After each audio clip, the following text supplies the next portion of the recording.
A rescisão dos contratos e a aplicação de sanção administrativa envolve inúmeras controvérsias. É corrente, né? Ninguém deseja isso, infelizmente acontece, mas há problema na execução de contratos administrativos. Os contratados cometem falhas, defeitos, muitas vezes abandonam os contratos, há problemas de toda sorte. E os agentes administrativos ficam com dúvida em que situação devem partir para a rescisão de um contrato, em que situações deve aplicar uma sanção administrativa e qual sanção administrativa deve ser aplicada para cada caso.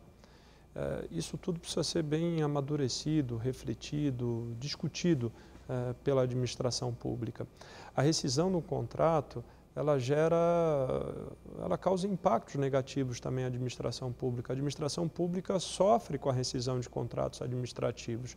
Ela tem uma interrupção de execução contratual, ela precisa substituir o contratado, às vezes contratar com dispensa de licitação, às vezes uma dispensa de licitação por emergência, ou então todo o processo para uma nova licitação.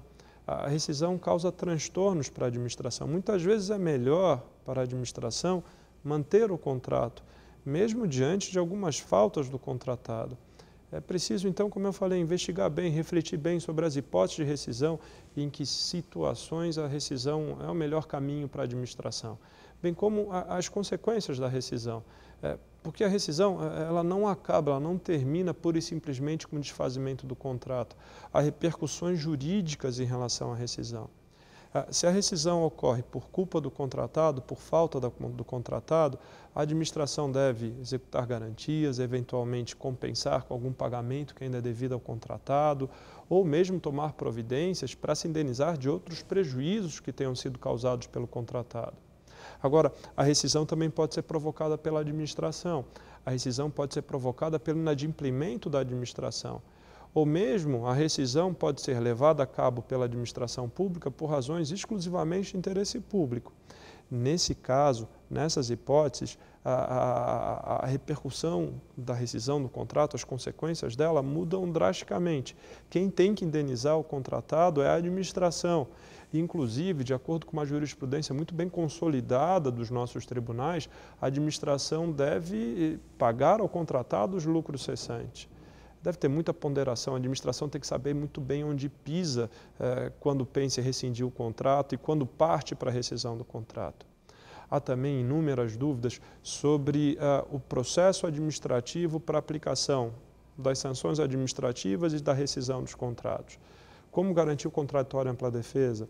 Como comunicar o contratado? Às vezes o contratado some, não se encontra mais ele.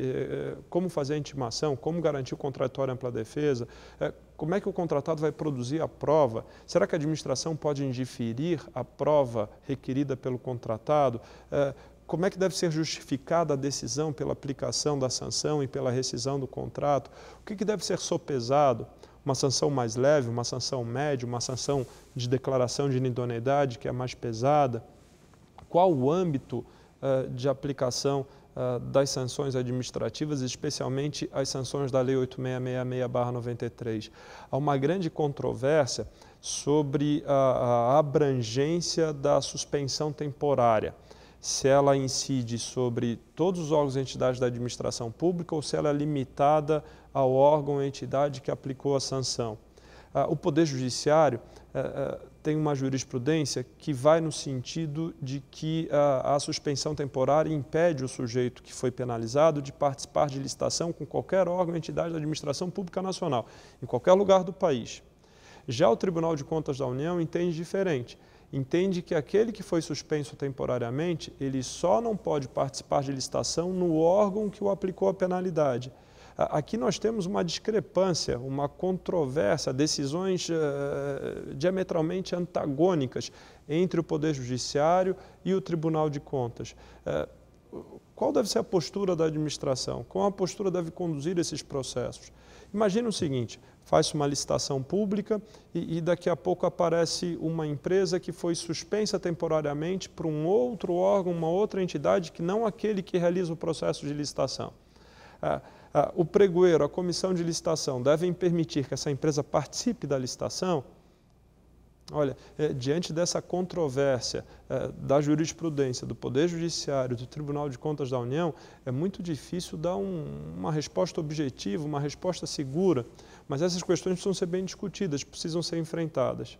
Se você se interessar por isso, nós teremos um curso que vai tratar dessas questões. Se você quer mais informações, tem um link aqui embaixo que você pode conferir isso. Bom, por hoje é isso. Pessoal, até uma próxima.